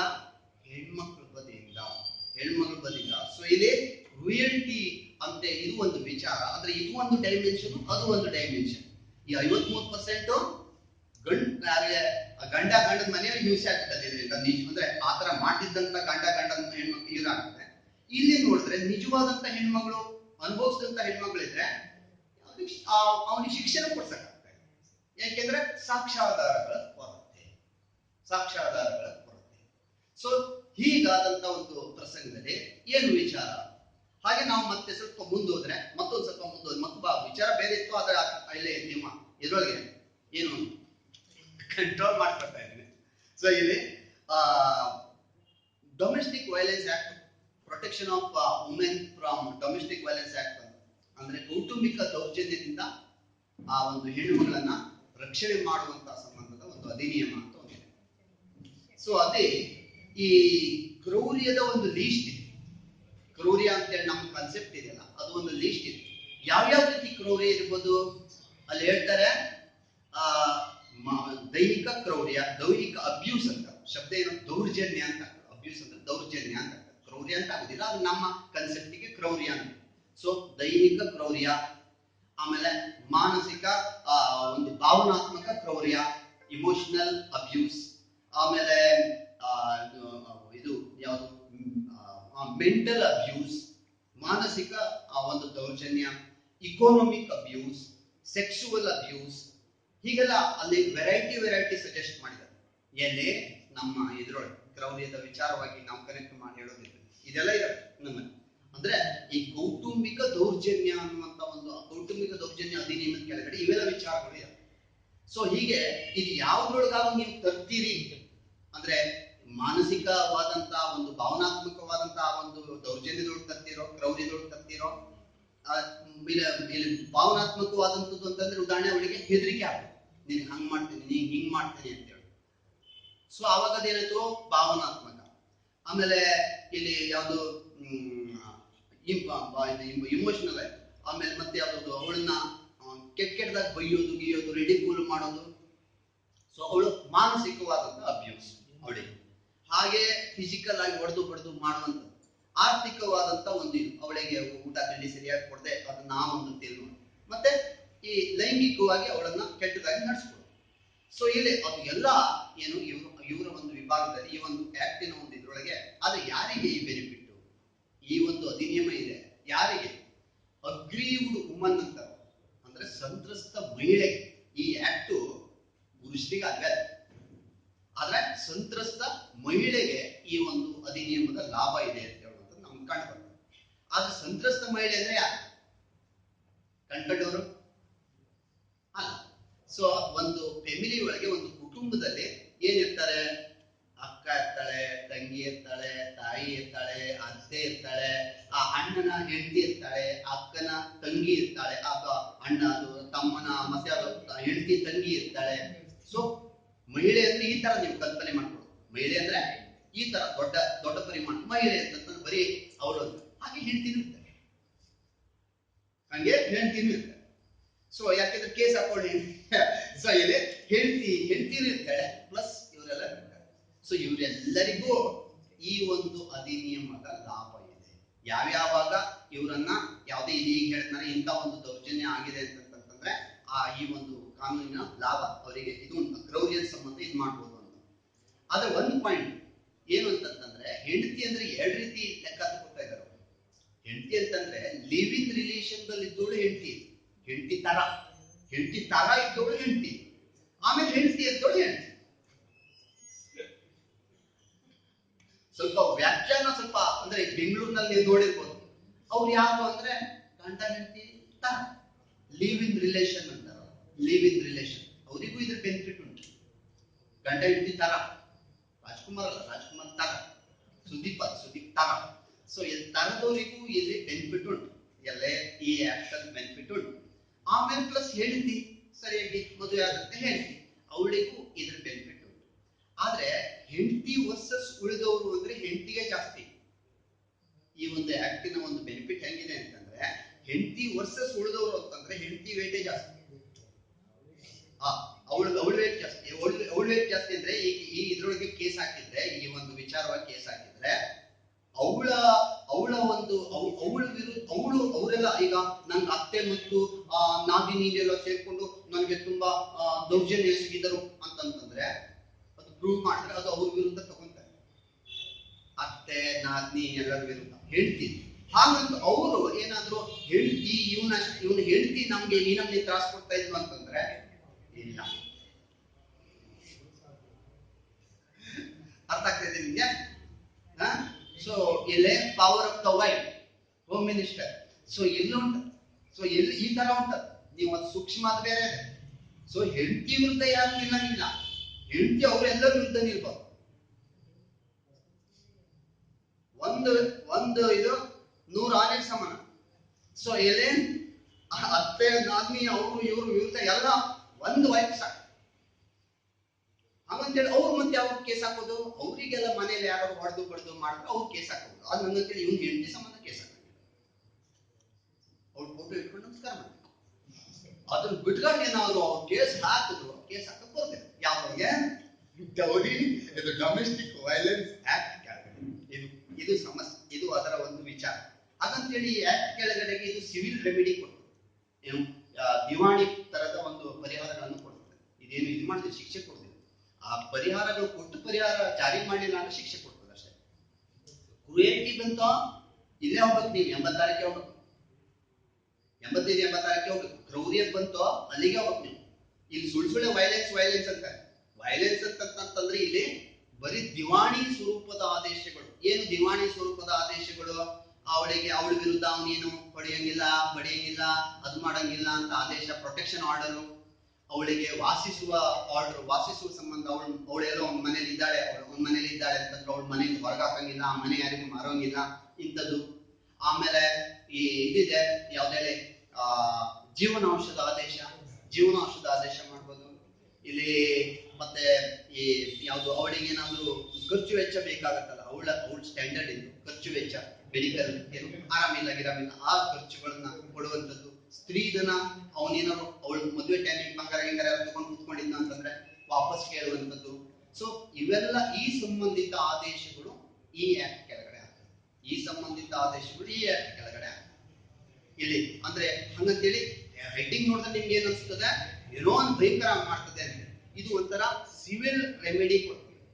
ಮ್ಯಾಜಿಸ್ಟ್ರೇಟ್ ಕೋರ್ಟ್ ಅಲ್ಲೇ ಆಗಿ ಅವ್ರು ಫ್ಯಾಮಿಲಿ ಕೋರ್ಟ್ ಅಥವಾ ಮ್ಯಾಜಿಸ್ಟ್ರೇಟ್ ಕೋರ್ಟ್ ಅಂತಾರೆ. ಮ್ಯಾಜಿಸ್ಟ್ರೇಟ್ ಕೋರ್ಟ್ನವರು ಫ್ಯಾಮಿಲಿ ಕೋರ್ಟ್ ತರ ಕೆಲಸ ಮಾಡ್ತಾರೆ. ಫ್ಯಾಮಿಲಿ ಕೋರ್ಟ್ ಇದ್ರೆ ಫ್ಯಾಮಿಲಿ ಕೋರ್ಟ್, ಇಲ್ಲ ಅಂದ್ರೆ ಮ್ಯಾಜಿಸ್ಟ್ರೇಟ್ ಕೋರ್ಟ್ ಅಲ್ಲೇ ಅವ್ರು ಒಂದು ತರ ಫ್ಯಾಮಿಲಿ ಕೋರ್ಟ್ ಆಗಿ ಕೆಲಸ ಮಾಡಿ ಈ ಆದೇಶಗಳನ್ನ ಮಾಡ್ತಾರೆ. ಯಾವುದು ಈ ಪರ್ಟಿಕ್ಯುಲರ್ ಆದೇಶಗಳನ್ನ ಮಾಡ್ತಾರೆ. ಸೊ ಇದು ಮತ್ತೊಂದು ಸಂಕ್ಷಿಪ್ತವಾಗಿ ಏನು ಹೇಳುವಂತ ಒಂದು ವಿಚಾರ. ಹಾಗೆ ಮತ್ತೊಂದು ವಿಚಾರ ನಿಮ್ಮ ಮುಂದೆ ಇಡುವಂತದ್ದು ಅಂತಂದ್ರೆ ನಮ್ಮ ಈ ಯಾವುದು ಮದುವೆ ವಿವಾಹ ಸಂಬಂಧ ಅಧಿನಿಯಮಗಳಿದೆ. ವಿವಾಹ ಸಂಬಂಧಿ ಅಧಿನಿಯಮಗಳು. ಆ ವಿವಾಹ ಸಂಬಂಧಿ ಅಧಿನಿಯಮಗಳಲ್ಲಿ ಏನ್ ಬರ್ತದೆ ಅಂತಂದ್ರೆ ಈ ಡೈವರ್ಸಿಗೆ ಒಂದು ಗ್ರೌಂಡ್ ಇದೆ, ವಿಚ್ಛೇದನಕ್ಕೆ ಒಂದು ಗ್ರೌಂಡ್ ಇದೆ. ಆ ವಿಚ್ಛೇದನದಲ್ಲಿ ಒಂದು ಗ್ರೌಂಡ್ ಯಾವುದು ಅಂತಂದ್ರೆ ಕ್ರೌರ್ಯ. ವಿಚ್ಛೇದನದಲ್ಲಿ ಒಂದು ಗ್ರೌಂಡ್ ಯಾವುದು? ಕ್ರೌರ್ಯ. ಸೊ ಈ ಆ ಒಂದು ಕ್ರೌರ್ಯ ಏನು ಅಂತ ವ್ಯಾಖ್ಯಾನನೇ ಕೊಟ್ಟಿದ್ದಾರೆ. ಕ್ರೌರ್ಯ ಗ್ರೌಂಡ್ ಹೌದು, ನಮ್ಗೆ ಇದ್ರೆ ವಿಚ್ಛೇದನಕ್ಕೆ ಒಂದು ಗ್ರೌಂಡ್ ಡೈವರ್ಸಿಂಗ್. ಆದ್ರೆ ವಿಚ್ಛೇದನ ಅಂದ್ರೆ ಏನು ಅಂತಾನೆ ಹೇಳಿ. ಅವಾಗ ಈಗ ಪ್ರಕರಣದಲ್ಲಿ ಹೇಳಿದ ಹಾಗೆ, ಪ್ರಕರಣ ಒಂದು ರಸೆಲ್ ವರ್ಸಸ್ ರಸೆಲ್ ಒಂದು ಪ್ರಕರಣದಲ್ಲಿ ಹೇಳಿದ ಹಾಗೆ ಅದೇನು ಅಂತಂದ್ರೆ ಈ ಒಂದು ಹೆಣ್ಣು ಮಗಳ ಒಂದು ಜೀವನ ಹೆಂಡತಿ ಅದ ಅಲ್ಲಿ ಹೆಂಡತಿ ಅಂತ ಏನು ಹೇಳುದಿಲ್ಲ. ಈ ಅದರಲ್ಲಿ ಈ ಒಂದು ವಿಚ್ಛೇದನ ಅಂತ ಹೇಳುವಂಥದ್ದು ಗಂಡನಿಗೂ ಸಿಗುವಂಥದ್ದು, ಹೆಂಡತಿಗೂ ಸಿಗುವಂಥದ್ದು. ಸೊ ಇಲ್ಲಿ ಗಂಡ ಹೆಂಡತಿ ಸಂಬಂಧ ಅಥವಾ ಹೆಂಡತಿ ಗಂಡನ ಸಂಬಂಧ ಅವರ ಜೀವ ಅಥವಾ ಅವರ ಆರೋಗ್ಯಕ್ಕೆ ಅಪಾಯಕಾರಿಯಾಗಿ ವರ್ತಿಸ್ತಾ ಇದ್ದಾನೆ. ಗಂಡ ಅಥವಾ ಹೆಂಡತಿ ಈಚದ ಬೇರೆ ಇಬ್ಬರಿಗೂ ಅವರ ಜೀವಕ್ಕೆ ಅಥವಾ ಅವರ ಆರೋಗ್ಯಕ್ಕೆ ಅಪಾಯಕಾರಿಯಾಗಿ ವರ್ತಿಸ್ತಾ ಇದ್ದಾನೆ ಅಂತ ಹೇಳುವಂತದ್ದು ಒಂದು ವಿಚಾರ ಇದ್ರೆ ಅದನ್ನ ಈ ಕ್ರೂಯಲ್ಟಿ ಅಂತ ಹೇಳ್ಬೋದು, ಪರಿಗಣಿಸಬಹುದು ಅಂತ ನ್ಯಾಯಾಲಯದವರು ಹೇಳಿದ್ದಾರೆ. ಅದು ಆ ಹಿನ್ನೆಲೆ ತಗೊಳ್ಬಹುದು. ಈ ವಿಚಾರ ನಮ್ದಷ್ಟೇ ಅಲ್ಲ, ಸ್ಪೆಷಲ್ ಮ್ಯಾರೇಜ್ ಆಕ್ಟ್ ಇದೆ. ಅಂದ್ರೆ ಬೇರೆ ಬೇರೆ ಧರ್ಮದವ್ರು ಸೇರ್ಕೊಂಡು ಮದುವೆ ಆಗೋದಿದ್ರೆ ಅವ್ರಿಗೆ ಯಾವ ಆಕ್ಟ್ ಅಂತಂದ್ರೆ ಸ್ಪೆಷಲ್ ಮ್ಯಾರೇಜ್ ಆಕ್ಟ್ ಇದೆ. ಇದು ನಾನು ಹೇಳಿದ್ದು ಹಿಂದೂ ಮ್ಯಾರೇಜ್ ಆಕ್ಟಿನ ಕತೆ. ಅದ್ರೊಳಗೆ 27 ಸೆಕ್ಷನ್, ಇದ್ರೊಳಗೆ 13 ಒಳಗೆ ಕ್ರೂಯಲ್ಟಿ ಗ್ರೌಂಡ್ ಇದೆ. ಸೆಕ್ಷನ್ 13 ಒಳಗೆ ಸ್ಪೆಷಲ್ ಮ್ಯಾರೇಜ್ ಆಕ್ಟ್ ಅಲ್ಲಿ 27 ಅಲ್ಲೂ ಈ ಒಂದು ಏನು ಈ ದೌರ್ಜನ್ಯ ಇದಾದ್ರೆ ಗಂಡ ಅಥವಾ ಹೆಂಡತಿ ಏನ್ ಕೇಳ್ಬೋದು? ಡೈವರ್ಸ್ ಕೇಳ್ಬೋದು. ಹಾಗೆ ಇಂಡಿಯನ್ ಡೈವರ್ಸ್ ಆಕ್ಟ್ ಅಂತ ಇದೆ ಕ್ರಿಶ್ಚಿಯನ್. ಸೊ ಆ ಕ್ರಿಶ್ಚಿಯನ್ ಅದು ಸೆಕ್ಷನ್ 10ರಲ್ಲಿ ಮೆಂಟಲ್ ಫಿಸಿಕಲ್ ಸಫರಿಂಗ್ ಅಂತ.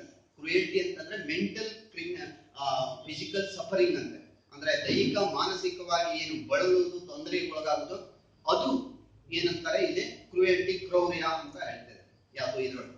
ಸೊ ಆಮೇಲೆ ಇದ್ರೊಳಗೆ ಬಂದ್ರೆ ಮುಸ್ಲಿಮರು ಇದ್ರೊಳಗೆ ಬಂದ್ರೆ dissolution of Muslim marriage act ಅಂತ ಒಂದಿದೆ. ಅದ್ರೊಳಗೆ ಬಂದ್ರೆ ಅಲ್ಲಿ ಸೆಕ್ಷನ್ 2ದಲ್ಲಿ ಇದನ್ನ ಕ್ರೌರ್ಯದ ಬಗ್ಗೆ ಹೇಳ್ತಾರೆ. ಅಂದ್ರೆ ಕ್ರೂಯಲ್ಟಿ ಬಗ್ಗೆ ಹೇಳ್ತಾರೆ. ಅಲ್ಲಿ ಸ್ವಲ್ಪ ಅವ್ರ ಸ್ವಲ್ಪ ವಿವರಣೆ ಕೊಟ್ಟಿದ್ದಾರೆ. ನಾವು ಯಾವ ವಿವರಣೆ ಕೊಟ್ಟಿದ್ದೀವಿ, ಉಳಿದವರು ಯಾರು ಅಲ್ಲಿ ಏನ್ ಹೇಳ್ತಾರೆ? ಮಾನಸಿಕವಾದಂತಹ ದೌರ್ಜನ್ಯ, ದೈಹಿಕವಾದಂತಹ ದೌರ್ಜನ್ಯ, ಆಮೇಲೆ ಅವಳನ್ನ ಒಂದು ಇಲ್ಟ್ರೀಟ್ ಮಾಡೋದು, ಒಂದು ಕೆಟ್ಟದಾಗಿ ನಡೆಸ್ಕೊಳ್ಳೋದು, ಇಮ್ಮಾರಲ್ ಲೈಫ್, ಅನೈತಿಕ ಜೀವನವನ್ನ ಆ ಗಂಡ ನಡೆಸುವಂಥದ್ದು, ಅವಳ ಒಂದು ಧಾರ್ಮಿಕ ವ್ಯವಹಾರಗಳನ್ನು ಸರಿಯಾಗಿ ಮಾಡ್ಲಿಕ್ಕೆ ಕೊಡದೇ ಇರುವಂಥದ್ದು, ಇಂಥವೆಲ್ಲ ಅವರು ಸ್ಪೆಸಿಫಿಕ್ ಆಗಿ ಹೇಳ್ತಾರೆ. ಸೊ ಆ ಸಂದರ್ಭದಲ್ಲಿ ಕ್ರೌರ್ಯ ಅಂತೇಳಿ ಅದು ನಾವು ಅದನ್ನ ಆ ತರ ತಿಳ್ಕೊಬಹುದು. ಸೊ ಇದಿಷ್ಟೇ ಅಲ್ಲ, ಕೇಸ್ಗಳು ಇದಾವೆ. ಅಂದ್ರೆ ಕೇಸ್ ಅಂತಂದ್ರೆ ನಾನು ಆ ಕೇಸ್ ಏನು ಹೇಳುದು. ಆದ್ರೆ ಯಾಕೆ ನಾನು ಹೇಳ್ತಾ ಇದ್ದೇನೆ, ನಮ್ಮಲ್ಲಿ ಕ್ರೌರ್ಯ ಅಂದ್ರೆ ವ್ಯಾಖ್ಯಾನ ಕೊಟ್ಟಿಲ್ಲ. ಅದಕ್ಕಾಗಿ ನ್ಯಾಯಾಲಯದವರು ಇಂಥ ಸಂದರ್ಭದಲ್ಲಿ ಕ್ರೌರ್ಯ, ಅಂತ ಸಂದರ್ಭದಲ್ಲಿ ಕ್ರೌರ್ಯ ಅಂತ ಹೇಳಿ ಹೇಳಿದ್ದಾರೆ. ಆ ಸಂದರ್ಭಗಳನ್ನ ಕೆಲವೊಂದು ನಿಮ್ ಮುಂದೆ ಇಡಕ್ ಬಯಸ್ತೇನೆ. ಎಂತೆಂಥ ಸಂದರ್ಭಗಳು ಕ್ರೌರ್ಯ ಆಗ್ತವೆ ಅಂದ್ರೆ ಕ್ರೂಯಲ್ಟಿ ಆಗ್ತವೆ ಅಂದ್ರೆ ಅದ್ರ ಮೇಲೆ ಡೈವರ್ಸ್ ತಗೋಬಹುದು. ಸೆಕ್ಷನ್ ಅಲ್ಲಿ ಕ್ಲಿಯರ್ ಇಲ್ಲ, ಕೇಸ್ ಲಾ ನಲ್ಲಿ ಆ ವಿಚಾರಗಳು ಬಂದಿದ್ದಾರೆ. ಏನ್ ಹೇಳಿದ್ದಾರೆ ಆ ಒಂದು ಕೇಸ್ ಲಾ ನಲ್ಲಿ? ಕೆಲವೊಂದು ಹೇಳ್ಬೇಕು ಅಂತಂದ್ರೆ ಇಲ್ಲಿ ಮದುವೆ ಆಗ್ಬೇಕಾದ್ರೆ ಏಜ್ ಸುಳ್ಳು ಹೇಳ್ತಾರೆ. ಅವಳು ಸುಳ್ಳು ಹೇಳ್ಬಿಟ್ಟಾಳೆ, ಇವನು ಸುಳ್ಳು ಹೇಳ್ತಾರೆ, ಏಜ್ ಸುಳ್ಳು ಹೇಳ್ತಾರೆ. ಮದುವೆ ಆಗಿ ಡೈವರ್ಸ್ ತಗೋಬಹುದಾ? ಕ್ರೂಯಲ್ಟಿ ಅಂತೇಳಿ ತಗೋಬಹುದು. ಹೆಣ್ಣು ಒಂದ್ಸಲ ಮದುವೆ ಆಗದೆ ಅಂದ್ರೆ ಅವಳಿಗೆ ಸೆಕೆಂಡ್ ಹ್ಯಾಂಡ್, ಅವಳು ಇವನಿಗೆ ಸೆಕೆಂಡ್ ಹ್ಯಾಂಡ್, ಆ ಒಂದು ಸಿಚುವೇಶನ್. ಆವಾಗ ಕೇಸು ಡೈವರ್ಸ್ ತಗೋಬಹುದಾ? ತಗೋಬಹುದು. ಇದಕ್ಕೆ ಯಾರು ಹೇಳ್ತಿದ್ರೆ ಕೋರ್ಟಿನ ತೀರ್ಪುಗಳು. ಇದು ಎಲ್ಲೂ ಇದ್ರೊಳಗೆ ಸೆಕ್ಷನ್ ನಲ್ಲಿ ಇಲ್ಲ. ಆದ್ರೆ ಎಲ್ಲಿದ್ದಾವೆ? ಡಿಸಿಷನ್ಸ್ ಅಲ್ಲಿ ಇದ್ದಾವೆ. ಇದು ಕೆಲವೊಂದು ನಿಮ್ ಕಿವಿ ಬಿದ್ದಿರ್ಲಿ, ಯಾಕಂದ್ರೆ ನೀವು ನಾಳೆ ಯಾವ್ಯಾವ್ದು ಹೋದ್ರೆ ಹೇಳುವಂಗಿರ್ಲಿ ಅಂತ. ಯಾಕಂದ್ರೆ ಯಾರೇ ಕೂತ್ಕೊಂಡಿದ್ರು ಅದು ವಿಚಾರ ಇವೆಲ್ಲ ಮಾಹಿತಿಯಲ್ಲೇನು ನೀವು ಓದಕ್ ಹೋದ್ರೆ ಏನು ಸಿಗುದಿಲ್ಲ, ಅದೇನು ಅರ್ಥನೂ ಆಗುದಿಲ್ಲ. ಯಾಕಂದ್ರೆ ನಮ್ ಲಾ ಇರೋದೇ. ಸೊ ನಾವು ಆದಷ್ಟು ಸಿಂಪ್ಲಿಫೈ ಆಗಿ ಅದನ್ನ ಒಂದು ಮಿನಿಮಮ್ ಪ್ರೆಸೆಂಟ್ ಮಾಡುವಂತ. ಹಾಗೆ ಈ ಅಧರ್ಮಜ ಮಕ್ಕಳು ಹುಟ್ಟಿದ್ದಾರೆ, ನಿನ್ ಮಕ್ಕಳಿಗೆ ತೊಂದರೆ ಮಾಡಿಲ್ಲಲ್ಲ ಅಂತ. ಅವ್ರೆಂತ ಹುಟ್ಟಾರಲ್ಲಿ ಅಧರ್ಮಜ ಮಕ್ಕಳು ಯಾರು ಹುಟ್ಟಿದ್ದಾರೆ? ಸೊ ಅದು ಒಂದು ಡೈವರ್ಸ್ ಗ್ರೌಂಡ್ ಆಗ್ತದೆ. ಆಮೇಲೆ ಕುಡಿತ, ಇದು ಇದು ಇದು ನೀವು ಅರ್ಥ ಮಾಡ್ಕೊಳ್ಳಿ. ಇವೆಲ್ಲ ನಡೀತಾ ಇರೋದು ಎಲ್ಲಿ? ನಾನು ಈ ಪಾಯಿಂಟ್ಸ್ ಎಲ್ಲ ಹೇಳ್ತಾರೆ ಸಿವಿಲ್ ಕೋರ್ಟ್ ಅಲ್ಲಿ. ಇದು ಕ್ರಿಮಿನಲ್ ಕೋರ್ಟ್ ಅಲ್ಲ, ಅಲ್ಲಿ ಹೇಳಿದ್ರಲ್ಲ ಅಂತೇಳಿ, ಅದು ಕ್ರಿಮಿನಲ್ ಕೋರ್ಟ್. ಇದು ದಿವಾಣಿ, ಇಲ್ಲಿ ಫೆಮಿಲಿ ಕೋರ್ಟ್ ಅಂತ ಹೇಳ್ಬೋದು. ಫೆಮಿಲಿ ಕೋರ್ಟ್ ಇದ್ರೆ ಫೆಮಿಲಿ ಕೋರ್ಟ್, ಇಲ್ಲ ಸಿವಿಲ್ ಕೋರ್ಟ್ ಸೀನಿಯರ್ ಡಿವಿಷನ್. ಇಲ್ಲಿ ಫೆಮಿಲಿ ಕೋರ್ಟ್ ಇದ್ರೆ ಫೆಮಿಲಿ ಕೋರ್ಟ್, ಇಲ್ಲ ಅಂತಂದ್ರೆ ಸಿವಿಲ್ ಕೋರ್ಟ್ ಸೀನಿಯರ್ ಡಿವಿಷನ್ ನಲ್ಲಿ ಈ ವಿಚಾರಗಳನ್ನೆಲ್ಲ, ಯಾಕಂದ್ರೆ ಒಂದು ಪಗಾರ 3 ಕೆಲಸ. ಸೊ ಇಲ್ಲಿ ಆ ತರದಲ್ಲಿ ಈ ಒಂದು ವಿಚಾರಗಳು ನಡೀಬಹುದು. ಆ ಒಂದು ಫೆಮಿಲಿ ಕೋರ್ಟ್ ಇದ್ರೆ ಫೆಮಿಲಿ ಕೋರ್ಟ್, ಅದು ಮತ್ತೆ ಕಾಂಪೌಂಡ್ ಹಾಕ್ಬೇಕು, ಜಡ್ಜ್ ಮಾಡ್ಬೇಕು, ಪಗಾರ ಕೊಡ್ಬೇಕು. ಇವರಿಗೆ ಕೊಟ್ರೆ ಹೇಗಾಗದ ಅಧಿಕಾರ? ಒಂದು ಪಗಾರ 3 ಕೆಲಸ. ಸೊ ಆ ಒಂದು ಹೆದರಿಕೆ, ಆ ಒಂದು ಇದ್ರೊಳಗೂ ಮಾಡ್ಬೋದು, ಆ ಒಂದು ವಿಚಾರ ಮಾಡ್ಬೋದು. ಹಾಗಾಗಿ ಆ ಕೋರ್ಟ್ ಅಥವಾ ಈ ಕೋರ್ಟ್ ನಲ್ಲಿ ಈ ವಿಚಾರಗಳಲ್ಲಿ ಈ ವಿಚಾರಗಳೆಲ್ಲ ಬರುವಂತ ಡೈವರ್ಸ್ ಇದೆಲ್ಲ ವಿಚಾರ ಬರುವಂತ. ಹಾಗೆ ಇಲ್ಲಿ ಏನಂತಾನೆ, ಅವ್ನು ಯಾವಾಗ ನೋಡಿದ್ರು ಅದು ಬಬ್ರುವಾನ ಡೈಲಾಗ್ ಹೇಳ್ತಾನೆ, ಜಾರಿಣಿಯ ಮಗಳು, ಜಾರಿಣಿಯ ಮಗಳು. ಅದು ಅಂದ್ರೆ ಜಾರಿಣಿ ಅಂತ ಹೇಳ್ತಾನೆ. ಜಾರಿಣಿ ಅಂದ್ರೆ ಅಡಲ್ಟರಿ. ಯಾವಾಗ ನೋಡಿದ್ರು ವ್ಯಭಿಚಾರ, ಅವಳು ನೀ ವ್ಯಭಿಚಾರ ಮಾಡ್ತೀಯ, ಹಂಗೆ ಹಿಂಗೆ ಹೇಳ್ತಾರೆ. ಇದು ಒಂದು ಕ್ರೌರ್ಯದ ಗ್ರೌಂಡ್ ಆಗ್ಬೋದೆ ಅಂತಂದ್ರೆ ಎಸ್, ಇದು ಗ್ರೌಂಡ್, ಇಲ್ಲಿ ಕ್ರೌರ್ಯದ ಒಂದು ಗ್ರೌಂಡ್ ಆಗ್ಬೋದು. ಹಾಗೆ ಇಲ್ಲಿ ಮಕ್ಕಳು ಬೇಡ, ನನ್ ಮಕ್ಕಳು ಬೇಡ. ಯಾಕೆ ಬೇಡ? ಈಗ ಬೇಡ. ವಯಸ್ಸು ಎಷ್ಟಾಯ್ತು? 35. ಆದ್ರೂ ಬೇಡ. ಆಮೇಲೆ ಯಾವಾಗ ಆಗುದು ಗೊತ್ತಿಲ್ಲ. ಸೊ ಆ ಮಕ್ಕಳು ಅದ್ರ ನೋಡ್ಕೊಳ್ಳೋದು ಕಷ್ಟ. ಸೊ ಇಂಥದ್ದು ಒಂದು ಸಿಚುವೇಶನ್ ಆಗ್ತಾ ಇದೆ. ಫಾರಿನ್ ನಲ್ಲಿ ಆಗುವ ಸಿಚುವೇಶನ್ ಈಗೆಲ್ಲ ಬೆಂಗಳೂರಿನಲ್ಲಿ ಬರ್ತಾ ಇದೆ. ಪಾಪ ಎಷ್ಟು ವರ್ಷ ಆದ್ರೂ ಮಕ್ಕಳೇ ಬೇಡ ಅಂತ. ಆಮೇಲೆ ದೇವರೇ ಹೇಳ್ತಾನೆ ನಿಮ್ಗೆ ಬೇಡ ಅಂತ. ಆಮೇಲೆ ಎಲ್ಲ 25 ಕಡೆಗೆಲ್ಲ ಹುಡುಕುದು, ಕ್ಲಿನಿಕ್ ಎಲ್ಲ ಇದು ಹೇಗೆ ಮಾಡುದು, OVF IVF ಎಲ್ಲ ಕಂಡುಹಿಡಿಯಕ್ಕೆ ಸೂತ್ರ ಹೋಗುದು. ಯಾಕೆಂತಂದ್ರೆ ಕೊಟ್ಟಾಗ ಬೇಡ ಅಂದ್ರು 25 ಗುಳಿಗೆ ತಿಂದ್ರು. ಆಮೇಲೆ ಸಮಸ್ಯೆ ಏನಾಯ್ತು ಅಂತಂದ್ರೆ ದೇವರೇ ಹೇಳ್ಬಿಟ್ಟ, ಪ್ರಕೃತಿ ಹೇಳ್ತು ಇವರು ಬಹಳ ಅನ್ಯಾಯವನ್ನ ಎಸಗಿದ್ದಾರೆ, ಇವರಿಗೆ ಮಕ್ಕಳಿಲ್ಲ. ಆಮೇಲೆ ನಮ್ಮ ಮಕ್ಕಳು ಬೇಕು. ಸೊ ಈ ತರ ಮಾಡೋದು ಏನು ಗ್ರೌಂಡ್ ಆಫ್ ಡೈವರ್ಸ್, ವಿಚ್ಛೇದನಕ್ಕೆ ಏನು ಇದು ಒಂದು ಪರ್ಟಿಕ್ಯುಲರ್ ಕಾರಣ ಅಂತ ಹೇಳ್ಬೋದು. ಸೊ ಆದ್ರೆ ಹೇಳ್ತೇನೆ ಅಂತಲ್ಲ, ಇಲ್ಲಿ ಪ್ರಾಬ್ಲಮ್ ಏನು, ಡೈವರ್ಸ್ ಕೇಳೋದು ಕ್ರುಯಾಲಿಟಿ ಇದೆ ಹೇಳ್ತಾನೆ. ಇದು ಗಂಡನಿಗೂ ಇದೆ, ಹೆಂಡತಿಗೂ ಇದೆ. ಮತ್ತೆ ಈ ಡೈವರ್ಸಿಗೆ ಅಷ್ಟೇ ಅಲ್ಲ, ಇದು ಸೆಕ್ಷನ್ 10ರಲ್ಲಿ ಹಿಂದೂ ಮ್ಯಾರೇಜ್ ಆಕ್ಟಿನ ಇದ್ರೊಳಗೆ ಸ್ಪೆಷಲ್ ಮ್ಯಾರೇಜ್ ಆಕ್ಟ್ ಅಲ್ಲಿ ಜುಡಿಷಿಯಲ್ ಸಪರೇಷನ್ ಅಂತ ಬರ್ತದೆ. ಡೈವರ್ಸ್ ಅಲ್ಲ, ಡೈವರ್ಸ್ಗಿಂತ ಮೊದಲನೇ ಸ್ಟೆಪ್ ನಲ್ಲೂ ನ್ಯಾಯಿಕ ಬೇರ್ಪಡುವಿಕೆ ಅಂತ ಮಾಡ್ಕೋಬಹುದು. ಅಲ್ಲಿಯೂ ಈ ಗ್ರೌಂಡ್ ಗಳನ್ನ ಬಳಸ್ಕೋಬಹುದು. ಅಂದ್ರೆ ಡೈವರ್ಸ್ ಅಲ್ಟಿಮೇಟ್ ಫೈನಲ್. ಮತ್ತೆ ನಿನ್ ಮುಖ ನಾನು ನೋಡುದಿಲ್ಲ, ಮಳೆ ನಿಂತು ಹೋದ ಮೇಲೆ ಅದು ನಿನ್ ಮುಖ ನಾನು ನೋಡಿದ್ರೆ ನನ್ನ ಮುಖ ನೀನ್ ನೋಡುದು. ಸೊ ಆ ಒಂದು ವಿಚಾರ ಮುಗಿದು. ಅದಕ್ಕಿಂತ ಹೆಚ್ಚಿನ ಸ್ಟೆಪ್ ಅಲ್ಲಿ ನ್ಯಾಯಿಕ ಬೇರ್ಪಡುವಿಕೆ, ಅಲ್ಲಿಯೂ ಸಹ ಏನು ಈ ಒಂದು ಏನ್ ಹೇಳ್ತಾರೆ, ಇವೆಲ್ಲ ಗ್ರೌಂಡ್ಸ್ ಗಳು ಕೆಲಸಕ್ಕೆ ಬರ್ತವೆ. ಸೊ ಬೇರೆ ಕಾನೂನಲ್ಲಿ ಇಂಥವೆಲ್ಲ ಇನ್ನೂ ಡೆವಲಪ್ ಆಗಲಿಲ್ಲ. ಎಲ್ಲಿ ಅಂತಂದ್ರೆ ಕ್ರಿಶ್ಚಿಯನ್ ಇದ್ರೊಳಗೆ ಇಂಡಿಯನ್ ಡೈವರ್ಸ್ ಆಕ್ಟ್ ಅಲ್ಲೋ ಅಥವಾ ಮುಸ್ಲಿಂ ಇದ್ರೊಳಗೋ ಡಿಸಲ್ಯೂಷನ್ ಆಕ್ಟ್ ಅಲ್ಲೋ ಅದು ಇನ್ನೂ ಡೆವಲಪ್ ಆಗಿದೆ. ನಮ್ಮಲ್ಲಿ ಮಾತ್ರ ಇವೆಲ್ಲ ಹೊಸ ಬೆಳವಣಿಗೆಗಳು ಆಗಿದಾವೆ. ಅಂದ್ರೆ ಆ ವ್ಯಕ್ತಿಗಳು ಕೋರ್ಟಿಗೆ ಹೋಗ್ತಾರಲ್ಲ, ಅವರಿಗೆ ಇದ್ರದ್ದೆಲ್ಲ ಏನು ಬೆನಿಫಿಟ್ ಸಿಗ್ತಾ, ಅಂದ್ರೆ ಈ ಆಧಾರದ ಮೇಲೆ ಡೈವರ್ಸ್ ತಗೊಳ್ಳಕ್ಕೆ ಒಂದು ಜುಡಿಷಿಯಲ್ ಸಪರೇಷನ್ ಆಗ್ಲಿಕ್ಕೆ ಒಂದು ಅವಕಾಶ ಇದೆ. ಆದ್ರೆ ಮತ್ತೊಂದು ಡೈಮೆನ್ಷನ್ ನಿಮ್ ಮುಂದೆ ಇಡಕ್ ಬಯಸ್ತೇನೆ. ಏನು ಡೈಮೆನ್ಷನ್ ಅಪ್ಪ ಅದು ಅಂತಂದ್ರೆ, ಈಗ ಗಂಡನಿಗೆ ಹೆಂಡತಿಗೆ ಆಗ್ಬರುದಿಲ್ಲ, ಅವನು ಏನ್ ಮಾಡ್ಬೇಕಾಗಿದೆ, ಅವನಿಗೆ ಡೈವರ್ಸ್ ಬೇಕಾಗಿದೆ, ಗ್ರೌಂಡ್ ಹಾಕಕ್ ಹೊರಟಿದ್ದಾನೆ. ಈ ಹೆಂಡತಿ ಏನ್ ಮಾಡ್ತಾರೆ, ಹೆಂಡತಿ ಅಂದ್ರೆ ಯಾವ ತರ ಇಲ್ಲೂ ಒಂದು ದೌರ್ಜನ್ಯ ಹೆಂಗಾಗ್ತದೆ, ನಿಮ್ಗೆ ಬರುದಿಲ್ಲ ಅಂದ್ರೆ ನೀವು ಡೈವರ್ಸ್ ತಗೊಳ್ಳಲ್ಲ. ಇಲ್ಲ, ನಾನ್ ಡೈವರ್ಸ್ ತಗೊಳ್ಳೋದಿಲ್ಲ, ನಿಮ್ಗೆ ಡೈವರ್ಸ್ ತಗೊಳಕ್ ಹೋಗ್ಬಿಡುದಿಲ್ಲ. ಡೈವರ್ಸ್ ಕೇಸ್ ಹಾಕ್ತೇನೆ ನೀನು ಮಾಡ್ತೇನೆ, ನಿನಗೆ ಎಷ್ಟು ಕ್ರಿಮಿನಲ್ ಕೇಸ್ ನಿನ್ ಮೇಲೆ ಹಾಕ್ತೇನೆ ಅಂತಂದ್ರೆ ಆಮೇಲೆ ನೀನು ಡೈವರ್ಸೇ ಮುಗ್ದೋಗ್ಬೇಕು. ಆ ತರ ಮಾಡ್ಬಿಡ್ತೇನೆ ನೋಡಿ ನಿನಗೆ. ಸೊ ಆ ತರ ಸಿಚುವೇಶನ್ ಇದೆಯಾ ಇಲ್ಲಿ ಅಂದ್ರೆ ಯಾಕೆ ಇದು ಹೇಳ್ತಾ ಇದ್ದೀನಿ ಅಂತಂದ್ರೆ, ನಮ್ ಕೋರ್ಟ್ನವರು ಹೇಳ್ತಾರೆ ಲೀಗಲ್ ಟೆರರಿಸಂ ಅಂತಾರೆ, ಶಾಸನಿಕ ಭಯೋತ್ಪಾದನೆ ಅಂತ. ಇಲ್ಲಿ ಶಾಸನಿಕ ಭಯೋತ್ಪಾದನೆ ಅಂತ ಹೇಳುವಂಥದ್ದು ಒಂದು ಕೇಸ್ ಪರ್ಟಿಕ್ಯುಲರ್ ಹೇಳಿ ಇಲ್ಲಿ ಮತ್ತು ವಿಚಾರ ಮುಗಿಸಿರ್ತೀನಿ, ನಾನು ಮುಗಿಸ್ತೀನಿ ಪ್ರಶ್ನೆ. ಒಂದು ಕೇಸ್ ಹೇಳ್ತೀನಿ, ರಿಶಾಲ್ ವರ್ಸಸ್ ಪ್ರಿಯಾಂಕಾ ಅಂತ. ಅವನು ಡೈವರ್ಸ್ ಹಾಕ್ಬೇಕು ಅಂತಿದ್ದ, ಅವಳು ಶುರು ಹಚ್ಕೊಬಿಟ್ಲು. ಯಾವ್ಯಾವ್ದ್ರೊಳಗೆ ಕೇಸ್ ಹಾಕಿರ್ಬೋದು? ಡೌರಿ ಪ್ರೊಹಿಬಿಷನ್ ಆಕ್ಟ್ 3-4, ಆಮೇಲೆ ಕ್ರಿಮಿನಲ್ ಇಂಟಿಮಿಡೇಷನ್ ಅಪರಾಧಿಕ ಬೆದರಿಕೆ, ಆಮೇಲೆ ಇನ್ಸಲ್ಟ್ ಕ್ರಿಮಿನಲ್ ಇನ್ಸಲ್ಟ್, ಆಮೇಲೆ ಕ್ರುಯಲ್ಟಿ. ಸೊ 3-4-5 ಬಾಣಗಳು ಅವನಿಗೆ. ಯಾರಿಗೆ? ಅವನಿಗೆ. ಅವನ ಪರಿಸ್ಥಿತಿ ಏನು? ಇದು ಅವನದಷ್ಟೇ ಪರಿಸ್ಥಿತಿ ಅಲ್ಲ, ಇಡೀ ಭಾರತದ ಪರಿಸ್ಥಿತಿ. ಈಗ ಇಡೀ ಭಾರತದಲ್ಲಿ ಇದೇ ಪರಿಸ್ಥಿತಿ. ಸೊ ಈ ಪರಿಸ್ಥಿತಿಯಲ್ಲಿ ಹೇಗೆ ಏನು ಹಾಗೆ ಮತ್ತು ಬೇರೆ ಬೇರೆ ವಿಚಾರಗಳು ಇದ್ದಾವೆ.